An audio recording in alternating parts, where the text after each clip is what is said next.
Ito na siguro pinakamalaking ano ko. Material ako dati. Kaya lang itong modelo. Dati old model yung malaki ko eh.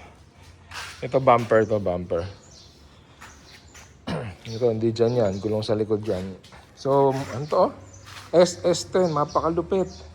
Tapos bearing type na SS10. Oh.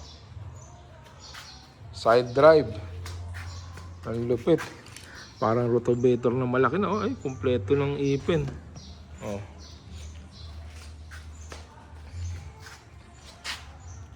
Ganda. Yung gulong parang bago, oh.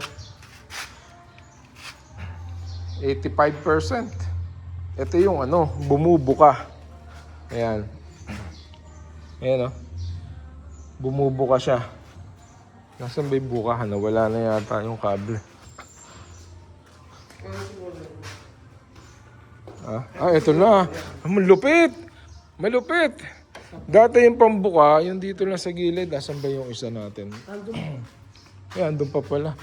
Parang ganito lang yung pambuka niya. Pas puro kable. Ito pala malupit. Ito bukahan niya, oh. Oh. Itong gulong, lalapad na ganun. Papasok. Malupit tong isa na to. Oh. Makina parang hindi nagamit. Oh, swerte sa makakakuha nito, oh. Kompleto, oh. Kinis. Wala kang mapipintas, ano? Yun lamang guys, sinare ko lang sa inyo mapakalaking unit na to. Tama naman to, oh. Ang laki ng kadenang nasa loob niyan. Tsura pa lang yan.